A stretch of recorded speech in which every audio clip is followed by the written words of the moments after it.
Te damos la bienvenida a la lectura de La voz de las mujeres emerge en ISKCON, un libro que reúne las voces de las mujeres pioneras e iluminará a los miembros de la comunidad Vaishnava en todo el mundo.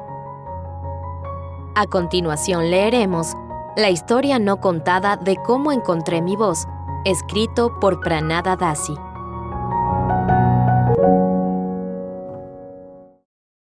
Al haber sido una voz pionera para las mujeres en ISKCON, me han preguntado en repetidas ocasiones por qué decidí pronunciarme.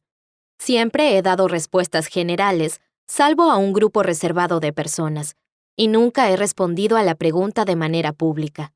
Pero ahora, mientras compilo este libro, me doy cuenta de que hace falta una introducción para el primer escrito. La carta que escribí a Saudamani Dasi hizo que las mujeres en ISKCON alzaran su voz.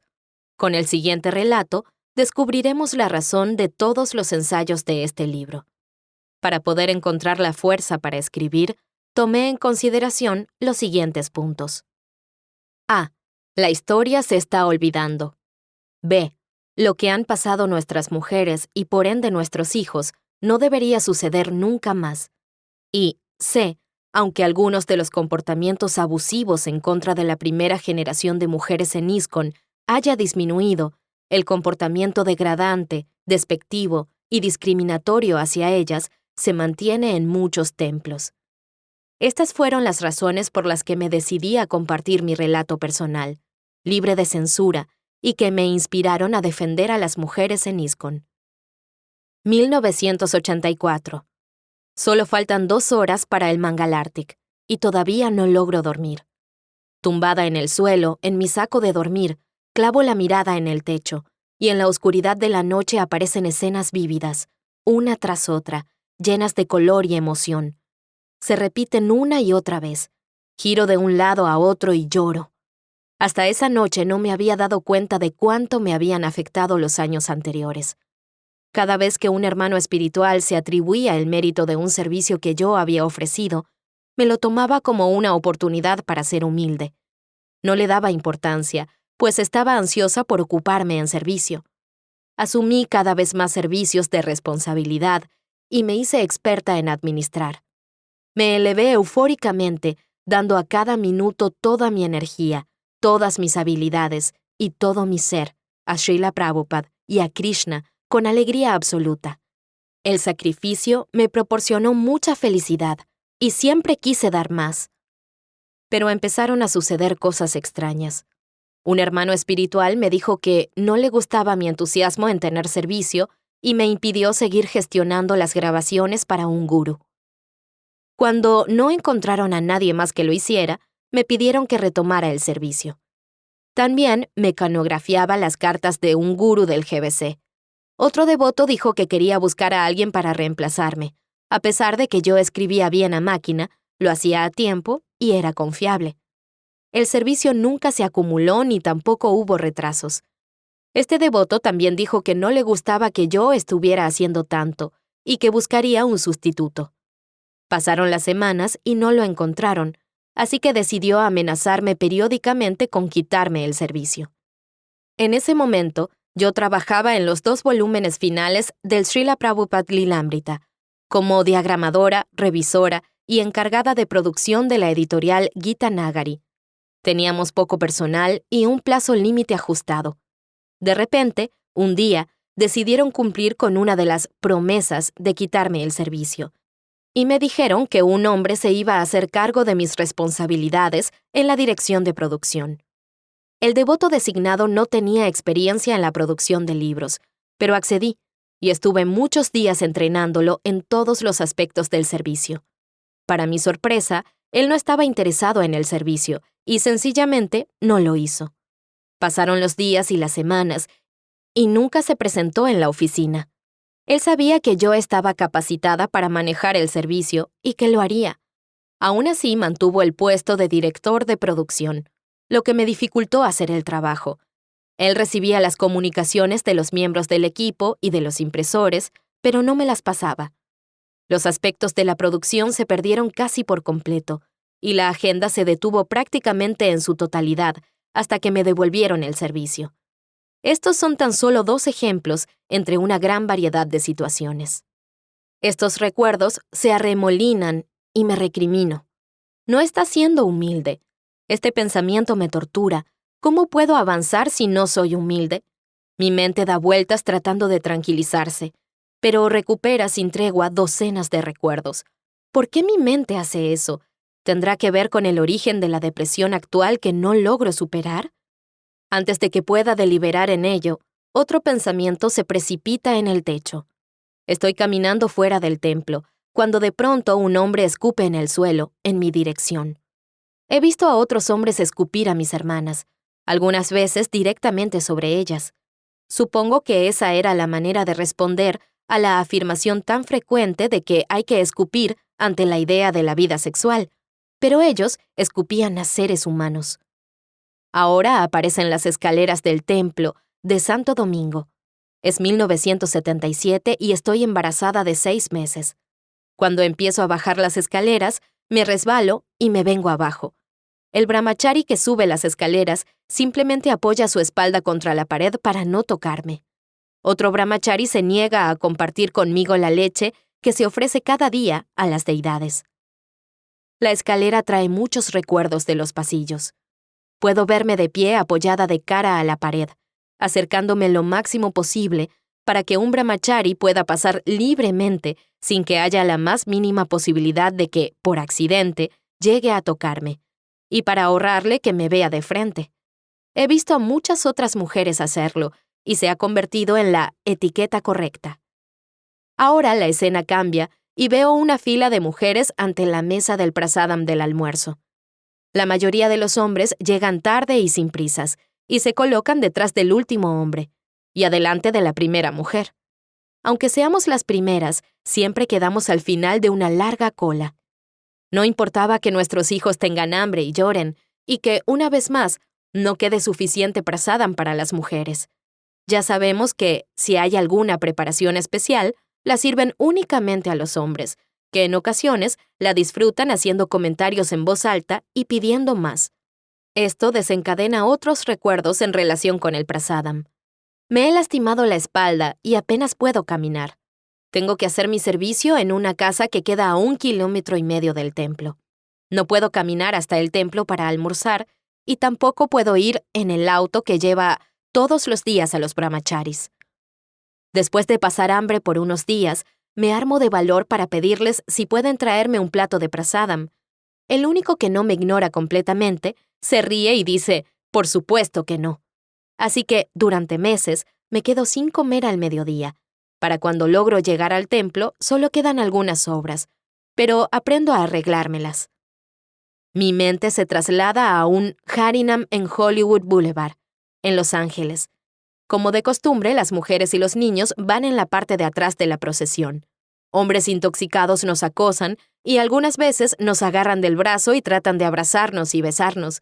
Nos preocupan nuestros niños que van en sus cochecitos. Me reprendo diciéndome, deja de buscar problemas en todo para nada. Pero mi mente no logra detenerse. Me pregunto si estoy enloqueciendo. Nunca había experimentado un tormento como este y no entiendo por qué reclama mi atención. ¿Por qué te concentras en lo que consideras injusticias cometidas contra ti? Después de todo, son errores pequeños. Esta no es la actitud de un devoto. No me estoy volviendo loca. No me estoy inventando recuerdos. Empiezo a reconocer que estos son recuerdos reprimidos que van aumentando en una avalancha desconcertante. Hasta ahora, no me lo había tomado en serio o lo había olvidado a propósito. ¿Qué es lo que realmente me molesta? ¿Qué es lo que está tratando de decirme mi subconsciente? Los recuerdos aparecen velozmente y no puedo detenerlos. No me da tiempo a reflexionar cuidadosamente. Ahora una voz me pide que considere otros puntos. Sí, es cierto, reconozco. En todos los templos en los que he vivido, las clases diarias del Bhagavatam son sesiones dedicadas especialmente para menospreciar a las mujeres, aunque la mayor parte de la audiencia seamos mujeres. Estos discursos prolongados continúan, aunque el tema no sea acerca de las mujeres. No hay un solo día en el que no se las maltrate verbalmente. Me pregunto por qué el orador es incapaz de compensar las declaraciones ofensivas de los shastras. Muchas de esas generalizaciones son tan discriminatorias que difícilmente puedan aplicarse a todas las mujeres. Frecuentemente ni siquiera aplican a la mayoría. Como los textos fueron escritos por hombres, es comprensible que ataquen a las mujeres, para fortalecer sus prácticas. Pero los tiempos han cambiado, y gracias a Srila Prabhupada, ahora las mujeres también podemos practicar la filosofía. Así pues, el texto también puede aplicarse en sentido contrario. Debemos protegernos de la atracción y el apego por los hombres, que también son necios y están navegando el samsara. Pero nadie habla de ello, y aunque existe la misma cantidad de versos criticando a los hombres, parece que los oradores sufran de amnesia y no los recuerdan. Ninguna de las declaraciones es absoluta, pero nadie explica la diferencia entre lo relativo y lo absoluto. Y definitivamente, nadie menciona que las mujeres devotas no son mujeres ordinarias. ¡Qué comportamiento tan aborrecible! Mi mente hace un repaso a lo largo de los años y comprendo que se ha degradado todo lo relacionado con las mujeres. Las propias mujeres, sus esposos y sus hijos. Sin duda alguna yo me daba cuenta, pero no le prestaba atención porque estaba muy absorta en hacer servicio y no me importaba nada más. Entonces me sobreviene un pensamiento asombroso. ¿Has visto lo que has hecho? En respuesta a cómo se trata a las mujeres, te has intentado convertir en un hombre. Paso mi mano por los mechones de pelo y tiro de mi sica. Durante años has usado dotis blancos como sari, con el borde más fino posible. Por primera vez me he hecho un vistazo. Parezco un hombre. He intentado convertirme en un hombre. Se me ocurre que, aunque fue inconsciente, se trataba de una estrategia razonable. Después de todo, como madre soltera pertenecía a lo más bajo de la jerarquía social y sabía que, para poder ocupar un lugar en lo que se había convertido ISKCON, tenía que dar mucho de mí misma, y más que cualquier otra persona, y lo hice. Hacía el servicio de 2 o 3 personas, y lo hacía bien, feliz y con entusiasmo. Bueno, pensé, aunque psicológicamente no sea adecuado, no hay nada más importante que el servicio. Pero, ¿por qué mis hermanos me lo siguen quitando? ¿Por qué no puedo hacer aquello que hago bien? Nunca me aceptarán, a pesar del hecho de que prácticamente me he convertido en un hombre. Recuerdo la cita de Tulasi Das, que circuló por ISKCON. Puedes golpear a un perro, un tambor o a una mujer hasta obtener un sonido agradable. También recuerdo a las mujeres que me confiaron su angustia y cómo sus esposos se habían apoyado en esta cita para golpearlas. La noche llega a su fin. Me levanto para el Mangalartik y sigo adelante con mi día. Pero cuando me acuesto a la noche siguiente, y la siguiente, y la siguiente, y la siguiente, el techo se convierte una y otra vez en una pantalla de cine. No puedo detener la avalancha de recuerdos. Ni el razonamiento psicológico, ni las oraciones son capaces de calmar mi mente o detener los recuerdos que necesitan salir. Me veo forzada a aceptarlos completamente. El techo ahora me muestra a mis hermanas espirituales tratando de encontrar un lugar para cantar yapa. La temperatura exterior es bajo cero. En la sala del templo hay 2 calefactoras grandes, pero solo los hombres tienen derecho a estar allí. En uno de los templos donde viví, se reservó una habitación sin calefacción para las mujeres. Era donde se guardaban los zapatos y teníamos que apartarlos para poder sentarnos. En otra comunidad, nos dieron una habitación sin calefacción fuera del templo.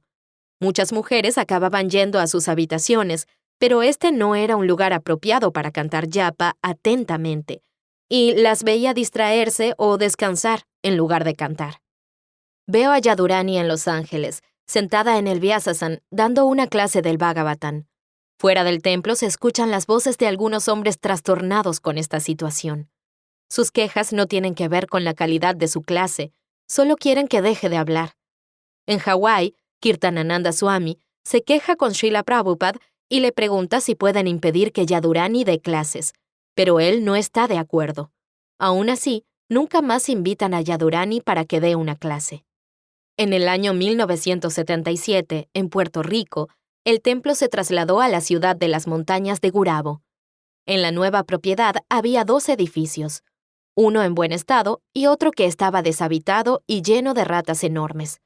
A las mujeres se les dio el último edificio, y a los hombres el que estaba en mejores condiciones.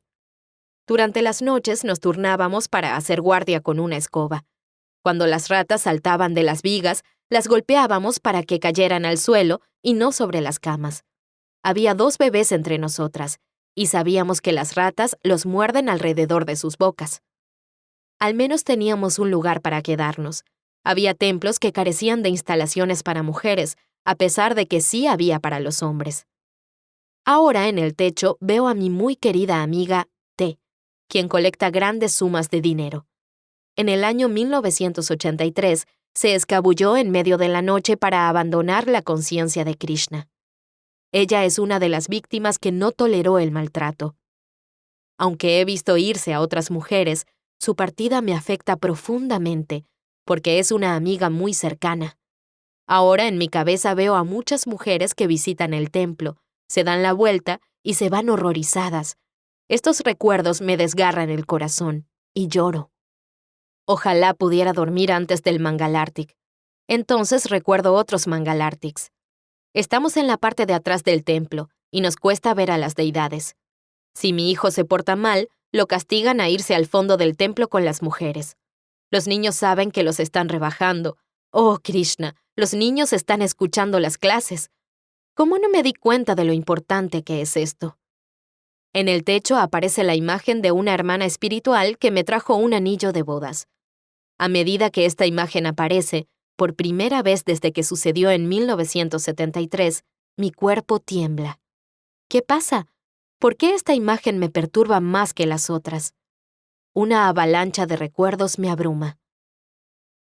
Cuando se cerró el aeropuerto de Los Ángeles, me dijeron que pasaría a formar parte del nuevo grupo de Y, un equipo de mujeres dedicado a recaudar dinero. Otra mujer del grupo se me acercó. Abriendo la palma de su mano, me entregó un anillo y me dijo, «Básicamente te estás casando con Y. Este anillo es para ti». Rechacé el anillo y la oportunidad de casarme con un hombre casado, sobre todo porque yo también estaba casada. Pero no me sacaron del grupo. Nuestro pequeño equipo fue a Berkeley para que el grupo de mujeres de Jiva nos entrenara, y Jiva entrenara a Y. Una noche después de que apagaran las luces, D, que dormía en su saco de dormir junto al mío, me susurró, «Haz todo lo que te pidan sin cuestionar, sea lo que sea. De lo contrario, habrá consecuencias». ¿Te has enterado de que B se ha roto un brazo? Dicen que se cayó, pero es mentira. Jiva la golpeó. Él golpea a quien quiera y tiene sexo con muchas de las mujeres. Existe la idea de que él está casado con muchas mujeres. ¿Y no pueden hacer nada? ¿A quién se lo voy a decir? ¿Qué me hará Jiva si digo algo? Antes de llegar aquí, G me dijo que yo tenía que considerarme casada con Y, y se supone que debía aceptar el anillo, pero no lo acepté, susurré. Mientras recuerdo estas escenas, empiezo a sollozar. ¿Por qué, en ese momento, no le dije a nadie, a cualquier persona, lo que les estaba pasando a estas mujeres? Trato de tranquilizarme. Estabas espantada, aterrorizada, y solo tenías 18 años. Cuando regresamos a Los Ángeles, pude salirme del grupo de Y. Me pregunto cuánto más tuvieron que pasar aquellas mujeres. En 1976, algunos meses antes de nuestro viaje a Berkeley, 2 o 3 mujeres se me acercaron por separado, y con discreción, para avisarme de que todas las mujeres de Los Ángeles estaban planeando esconderse durante la visita inminente de Tamal Krishna Maharaj. Me sugirieron que me uniera a ellas, porque Maharaj planeaba enviarnos a todas a Australia. «Prabhupada no haría eso, ¿cierto?», pregunté. Nadie estaba seguro. Ahora la escena del techo cambia. Estoy en el templo de la calle 55 West.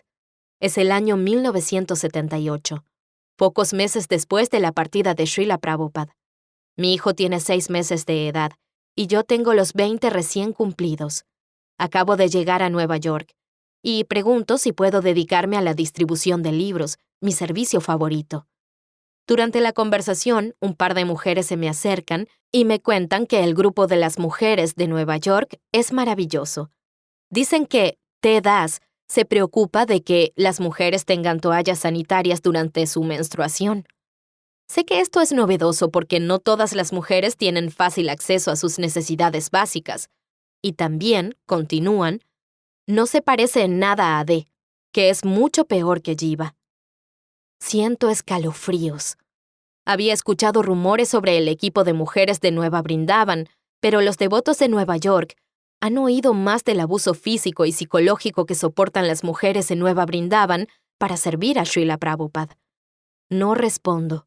¿Qué se puede decir ante semejante información? Aparece el siguiente pensamiento. Respiro agitadamente. Me acuerdo. Después de llegar a la calle 55 West, Srila Prabhupada se me apareció en un sueño. Nunca había soñado con él, y este sueño me hizo temblar. Srila Prabhupada estaba angustiado y me decía que los desacuerdos entre hombres y mujeres arruinarían su movimiento. Estaba perplejo y perturbado, y quería que esto se detuviera. Me miró suplicante como si yo tuviera que hacer algo. ¿Qué podía hacer yo? Algunos años después, cuando se publicó el Lilamrita, me enteré de que a Srila Prabhupada le disgustaban los desacuerdos entre los sannyasis brahmacharis viajeros y los grijastas presidentes de templos. Pero fue Prabhupada quien me manifestó primero su preocupación e insatisfacción en mi sueño. Ahora su mirada me atormenta. Durante años he ignorado el sueño, y ahora aparece con la misma petición. ¿Cómo puedo responder? ¿Qué puedo hacer? No puedo responder a las preguntas. Algo más aparece en el horizonte de mi conciencia. Todo. He ignorado todo. Sé que estos recuerdos no volverán a esconderse nunca más. Pero ¿qué hago con todo esto? Las memorias me aplastan y lloro aún más. La próxima escena comienza. En 1978, algunos años después de haber conocido a las mujeres del equipo de Jiva, regresé a Berkeley y vi que todas usaban saris blancos. Yo creía que solo algunas de ellas se habían casado con Jiva, pero ahora todas estaban de blanco. Había salido a la luz que Jiva había abusado psicológica, física y sexualmente de muchas de ellas. En su sabiduría, los administradores le dieron la orden de sannyas y básicamente lo ascendieron. Yo creía que este ashram era una recompensa para aquellos que conseguían controlar su deseo sexual. Pero en aquel entonces sucedían acontecimientos extraños y aterradores en la estructura social de ISKCON, que se manifestaba como una discordia en contra de las mujeres. Las mujeres jóvenes se vestían de blanco, manifestando que nunca se casarían.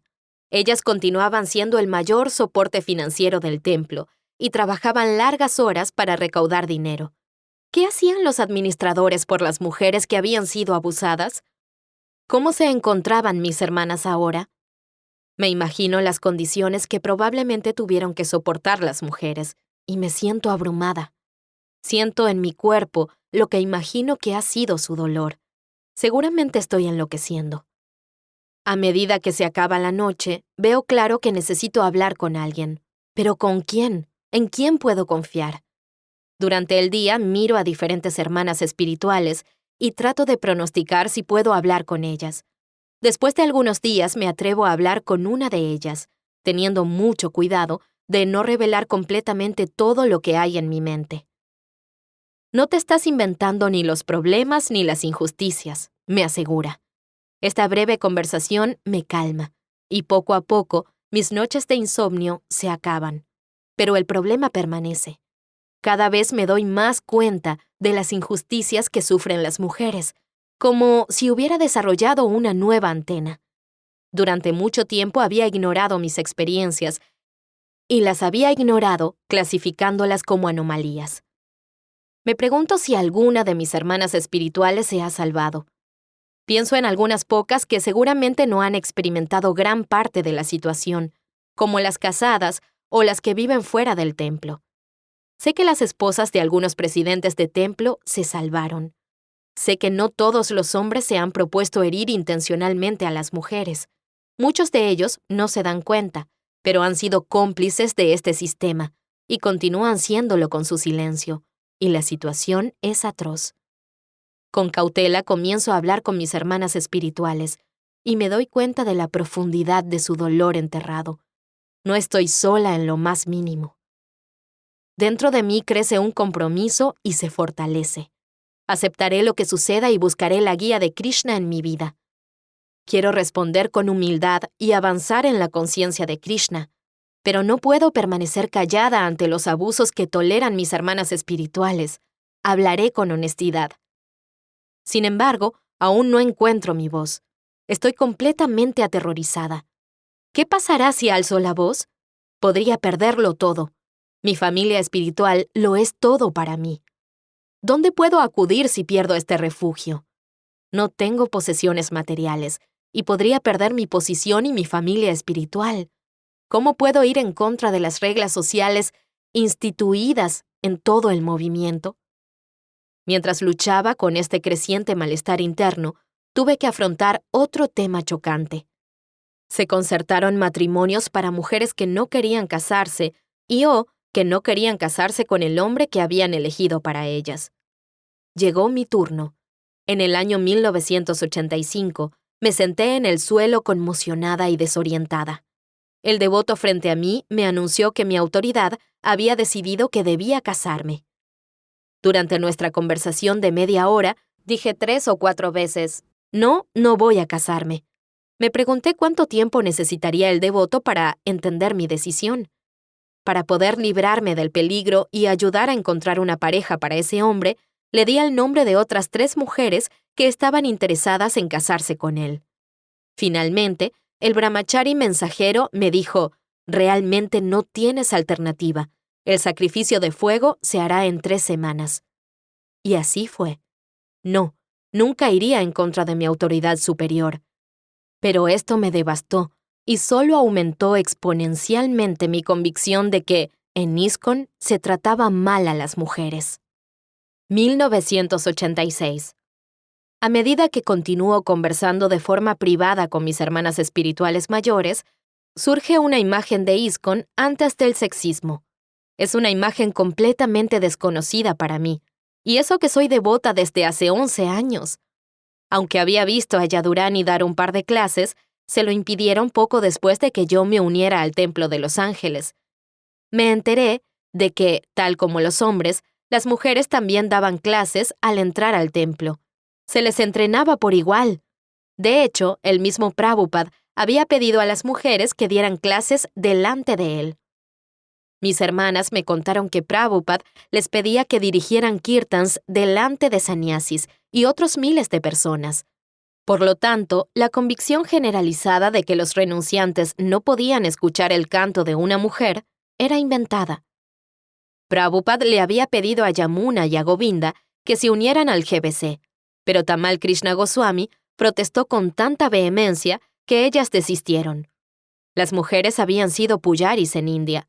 En los templos las mujeres se ubicaban al lado de los hombres, no en la parte de atrás. Cuando los hombres se quejaron de que las mujeres cantaban yapa en el templo, Srila Prabhupada dijo, en una carta del 3 de diciembre de 1972, para Ekayani y en una caminata matutina en Australia, que los que se sintieran agitados podían irse al bosque. Durante el Guru Puja, las mujeres ofrecían pétalos de flores a Prabhupada en su Vyasasan. A pedido de Prabhupada, las mujeres ofrecían dandavats.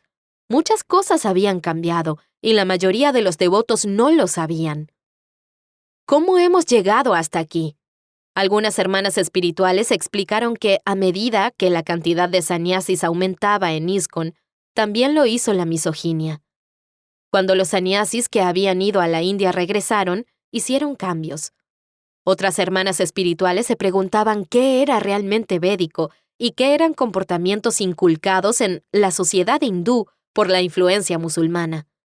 Bhaktivinoda Thakur escribe que el dominio maometano entre 1207 y 1757 fue una calamidad que disminuyó enormemente el estándar del Varnashram y contaminó la cultura de muchas maneras. Así me doy cuenta de que hay algo de verdad en sus declaraciones. Independientemente de si yo puedo resolver ese problema, Srila Prabhupada conocía la cultura védica más que los nuevos sannyasis convertidos. Su discernimiento triunfó sobre la de ellos. A medida que descubría cada pieza de la historia, me asombraba y consternaba más y más. Las barreras sociales y espirituales para las mujeres de ISKCON no reflejaban lo que Srila Prabhupada había establecido para nosotras. Estaban destruyendo lo que Srila Prabhupada había construido. Necesitábamos transformarnos socialmente para regresar a lo que Prabhupada nos había dado. Algunas de las historias me pasmaban. Una mujer contó que estaba haciendo un servicio cerca del Vyasasan antes de que Srila Prabhupada comenzara la clase. A un sannyasi no le gustó su presencia entre los hombres y le golpeó la espalda con su danda. Por suerte para él, Prabhupada no lo vio. Otra hermana me contó sobre la tensión que había entre ella y otro hermano espiritual sannyasi, que no apreciaba su participación en la administración del templo, un servicio que Srila Prabhupada le había dado. Para tratar de calmar la tensión, acudió ante su hermano espiritual y le ofreció reverencias. Él decidió no responder a las reverencias, y mientras ella estaba en el suelo, la golpeó en el estómago. Y las historias de palizas en muchos matrimonios y el abuso emocional extremo que sufrieron las mujeres después de casarse con hombres que, cuando fueron adoctrinados como brahmacharis, aprendieron a odiar a las mujeres y no estaban preparados para evolucionar su pensamiento. Muchos hombres no llegaron a ISKCON siendo machistas y ahora eran completamente misóginos. Empecé a enojarme, y mucho. «Ayúdame», les pedí a mis hermanas. «Tenemos que hacer ver lo que está pasando». Necesitaba el respaldo público de al menos una persona, pero todas ellas se negaron. Tenían miedo. Finalmente decidí acudir a Yamuna. Ella me miró seriamente y me dijo, «No sabes a lo que te enfrentas, Pranada». «Pero sí lo sé, Yamuna, por eso necesito ayuda». Con los ojos llenos de lágrimas, colocó una mano en su corazón. «No puedo, Pranada, me rompería el corazón». Sabía a lo que se refería. En conversaciones anteriores, ella me había descrito eventos que le habían roto el corazón y la habían hecho recluirse, porque no podía tolerarlos más. Pero ese año finalmente encontré mi voz. Mi voz era débil y tímida, pero emergió. Estaba en una reunión con 3 hombres hablando sobre un servicio. Ellos dependían de mí, porque yo era la única del grupo que conocía los detalles del proyecto. Kadasi no estaba presente, pero era miembro importante del grupo. Ellos eligieron ciertas palabras para referirse a ella, las mismas palabras que yo había escuchado refiriéndose a mí durante años. «Ella es independiente y eso es sencillamente inaceptable», dijo uno de ellos. Los otros 2 estuvieron de acuerdo y sumaron más defectos a la lista. Empezaron a hablar de quitarle algunos de sus servicios y de ponerla en su lugar. Esto se extendió por una buena media hora. Yo conocía a Akka, porque había trabajado con ella. Al referirse a ella como independiente, se referían a que era inteligente, competente, dedicada y tenía opiniones propias. Ella no actuaba a diestro y siniestro, sino que era competente, y ellos se sentían amenazados. Yo dije, deberían tener cuidado con faltarle el respeto a un miembro importante del equipo. Su bravuconería en querer encontrar a otra persona puede ponerlos a ustedes y al servicio en problemas. No tuve valor para decir nada más durante la reunión, pero les escribí una larga carta explicándoles lo incorrectos que eran en su actitud y comportamiento. Les pregunté por qué se sentían amenazados por una mujer. Les expliqué por qué no toleraría sus comentarios y comportamiento, y si ellos volvían a criticar a K o si intentaban quitarle su servicio, yo no respondería más a sus consultas. Punto final. Al menos, en aquel momento, ellos dependían de mí, así que mi declaración tenía peso. Temblaba mientras sellaba el sobre, pero estaba feliz por defender a una hermana. Si cada una de nosotras hiciera esto, podríamos cambiar la situación. Dije lo que debía decir.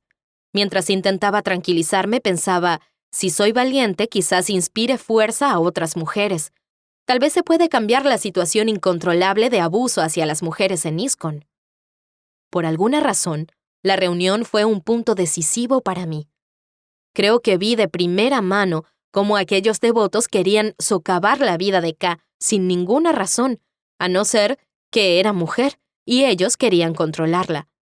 Yo había pasado por eso antes y sospechaba lo que debían hablar a puerta cerrada, pero ahora lo vi en primera persona. Mi decisión frenó sus planes de dañar a K y dejaron de hacer comentarios negativos sobre ella.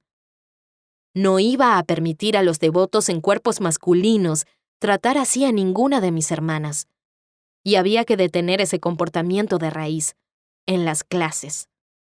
Después de haber escuchado incontables clases del Bhagavatam en las que los hombres despreciaban a las mujeres, decidí que no tenía que quedarme y escuchar. ¡Qué sentimiento de liberación! Y si me quedaba en alguna clase, al final podía levantar mi mano y cuestionar lo que se había dicho o hacer comentarios. Empecé a hacerlo, todo el tiempo. Me quité la mordaza de la boca y salí del armario oscuro en el que me había escondido asustada.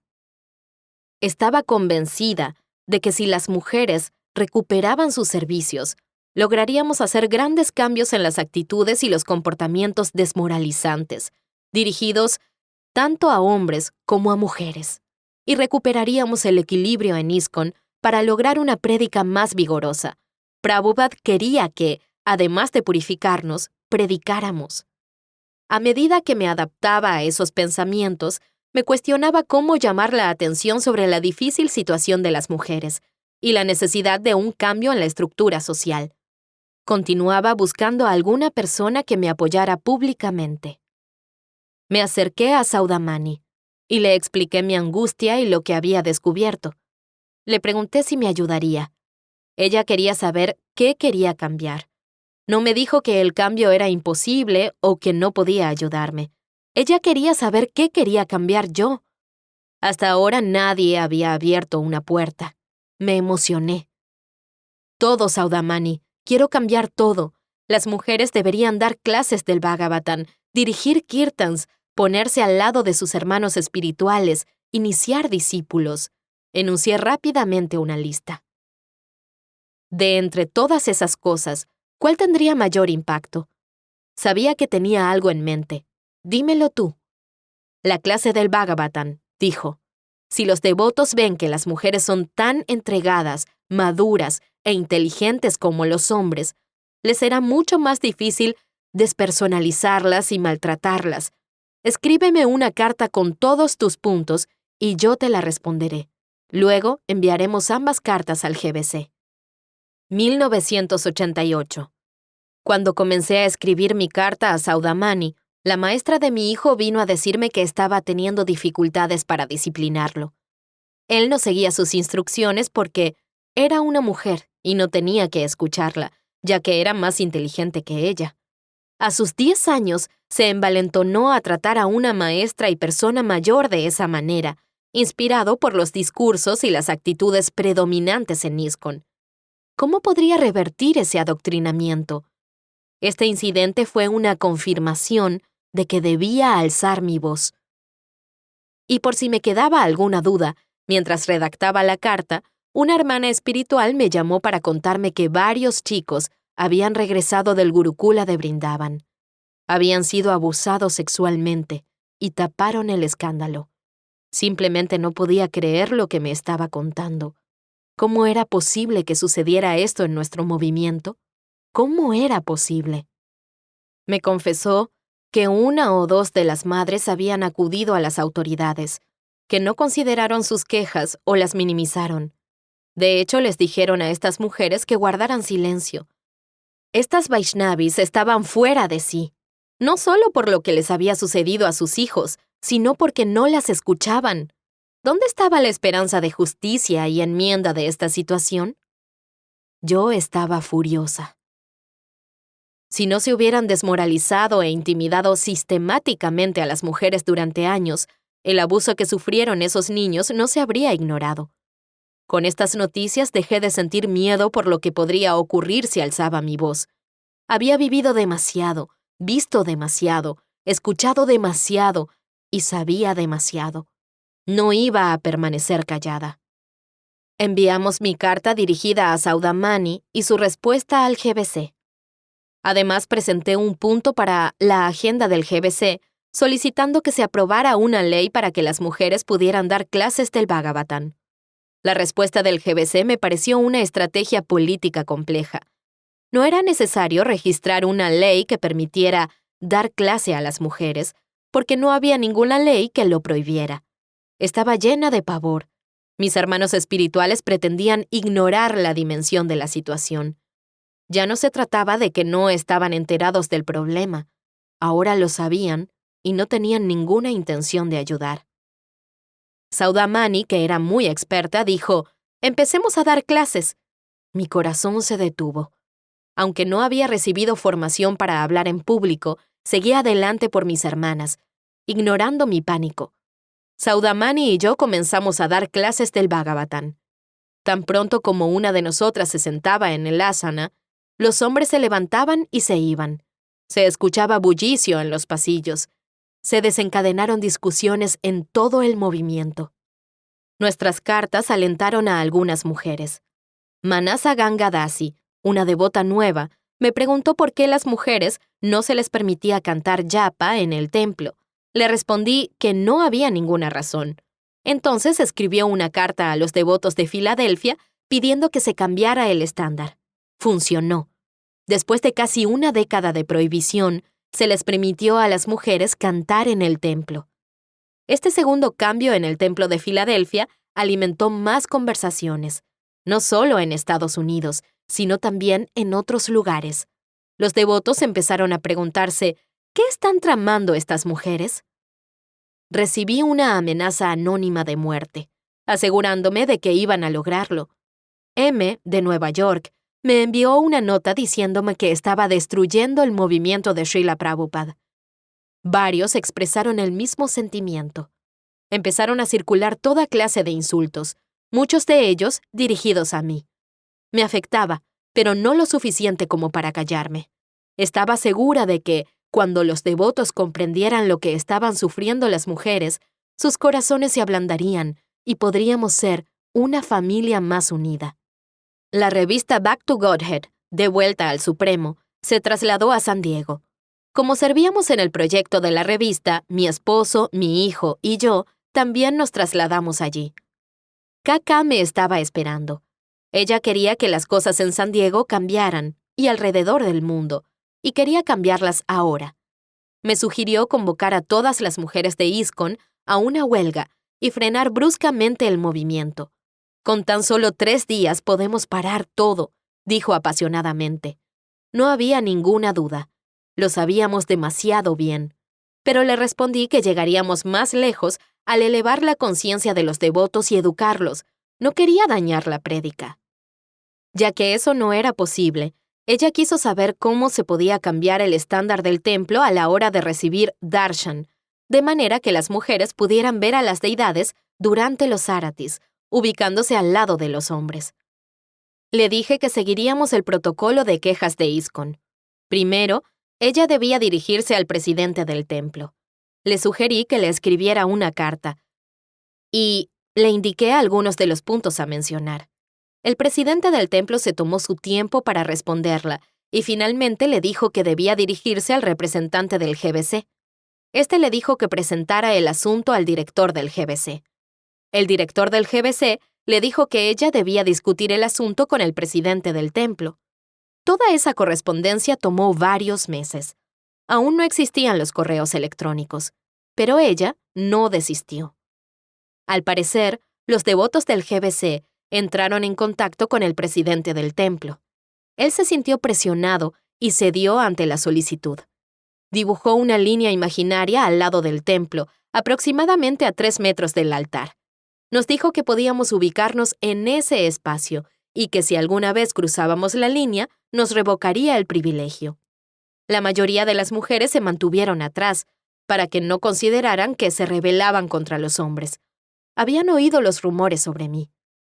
Las mujeres que sufrían maltrato comenzaron a llamar a mi puerta.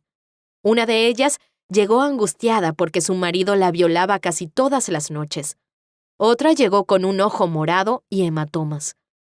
Tuve que educarme sobre los recursos disponibles para estas devotas, y les brindé apoyo moral y consejos de sentido común.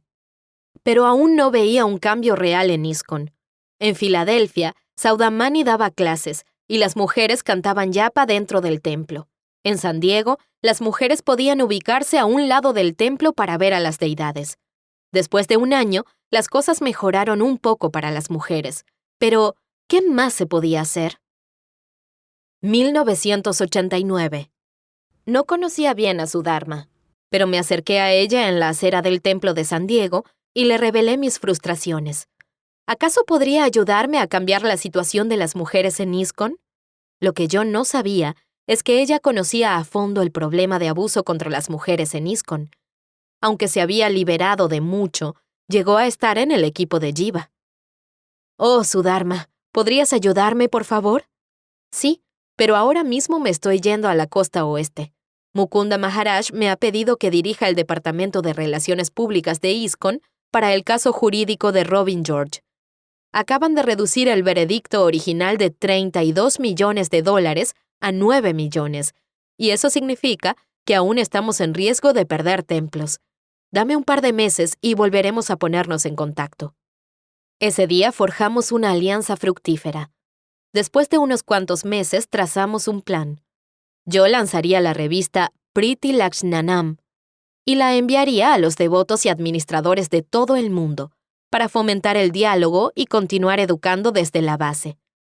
Sudharma, que ahora estaba en contacto regular con los presidentes de templos y los GBCs por su importante servicio en el caso jurídico de Robin George, les contaría la situación que estaban atravesando las mujeres en ISKCON.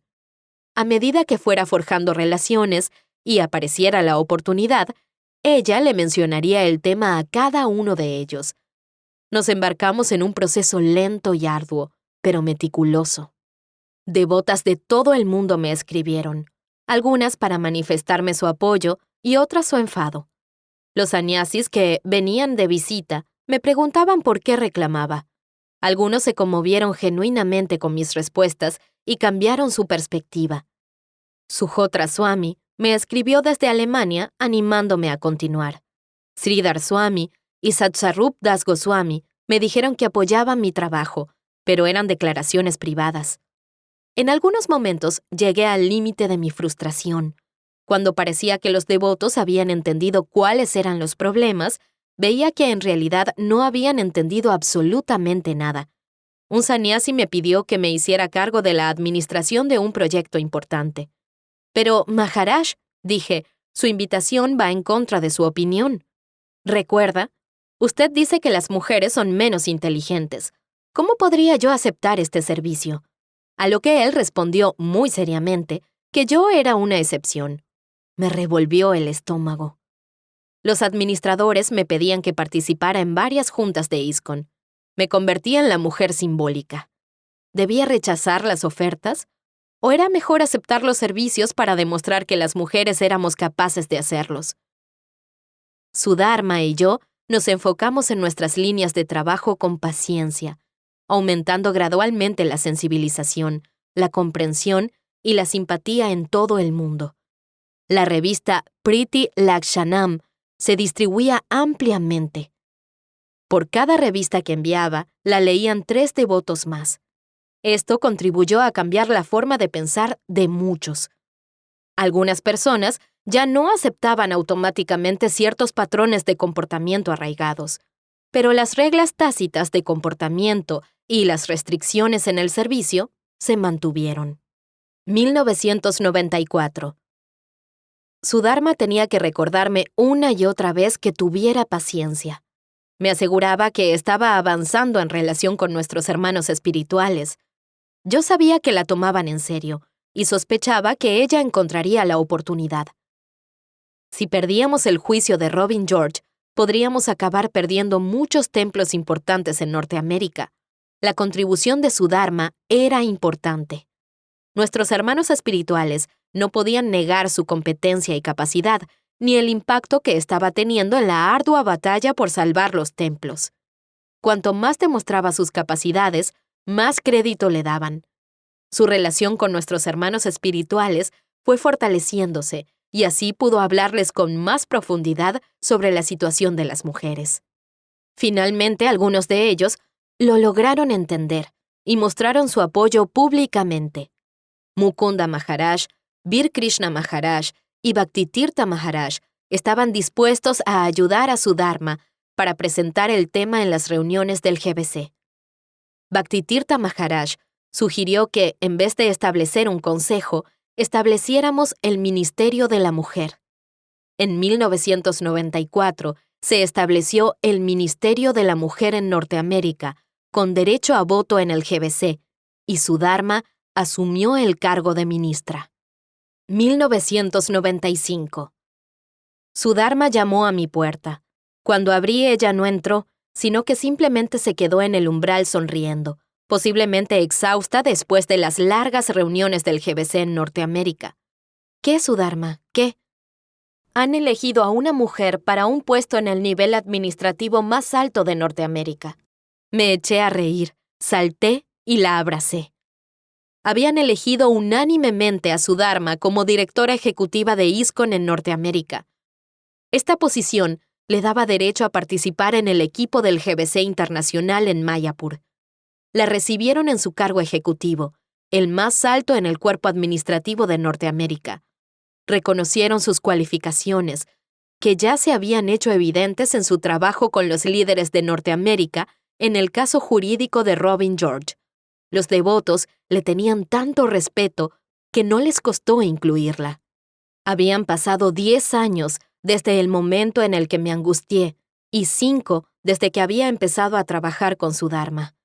Habíamos superado una barrera importante y atravesado el techo de cristal para las mujeres. El año anterior, su Dharma había logrado establecer el ministerio en Norteamérica con derecho a voto. Y este año la habían nombrado directora ejecutiva del GBC en Norteamérica. Quizás ahora seríamos capaces de restablecer lo que Srila Prabhupada nos había dado y eliminar para siempre la debilitante idea de que el cuerpo material determina el tipo de servicio y prédica que podemos hacer. Justo cuando estábamos consiguiendo realmente avanzar, me enfermé y solo pude ayudar a su Dharma desde las trincheras. Acudí cojeando a algunas reuniones y conferencias. Ella siguió adelante, liderando el camino después de reunir el apoyo y la ayuda de almas especiales como Anuttama Das, Bhaktitirtha Swami, Bir Krishna Swami, Kusha Dasi, Mukunda Maharaj, Prasanta Dasi, Radha Dasi, Rukmini Dasi, Vishaka Dasi, Brajalila Dasi y otros.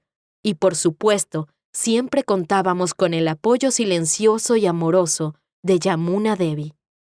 En 1996, su Dharma Prabhu estableció el Ministerio Internacional de la Mujer, ahora conocido como el Ministerio Vaishnavi. Es interesante resaltar que Tamal Krishna Maharaj, el emblema del pensamiento y el comportamiento misógino, y al que muchos líderes predominantes tenían en alta estima, aceptó de buen agrado la presencia de su Dharma Prabhu en el GBC de Norteamérica y en el internacional. Como sabemos, cuando Srila Prabhupada instauró el GBC, él se opuso a la participación de las mujeres. 1996.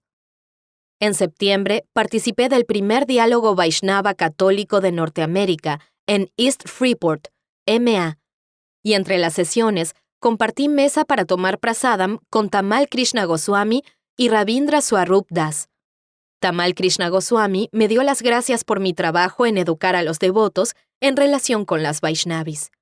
Me dijo sin rodeos que él apoyaba todos mis esfuerzos para iniciar cambios para las mujeres en todas las esferas de participación de ISKCON, incluso como gurús. Al incluir a su Dharma en el GBC, demostró su creencia. Comentó que había cambiado sus puntos de vista sobre la mujer después de interactuar con mujeres muy inteligentes del mundo académico, algunas más inteligentes que él, dijo. Al darse cuenta de que las actitudes sexistas de ISKCON sin fundamento sástrico perjudicaban la prédica, y al realizar personalmente el daño que habían infligido en sus hermanas espirituales, muchas de las cuales eran muy competentes. estaba realmente arrepentido. La segunda parte de la historia solamente puede contarla Sudharma Prabhu, a quien le ofrezco mis Koti Dandavats y mi profundo agradecimiento por su devoción, abnegación y deseo amoroso de incluir a tantas hermanas espirituales como fuera posible en nuestra campaña para acabar con el silencio y empoderar nuevamente a las mujeres. Aunque Sudharma no hubiera escrito algo, este libro y las resoluciones del GBC que se aprobaron durante su mandato entre los años 1994 y 2000 serían suficientes para contar el resto de la historia. Afortunadamente, este libro incluye algunas de sus memorias y reflexiones en el epílogo.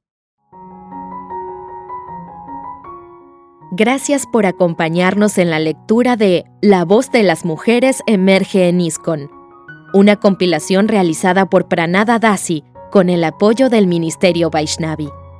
Te invitamos a compartir este contenido con tus amigos y te esperamos en el próximo episodio.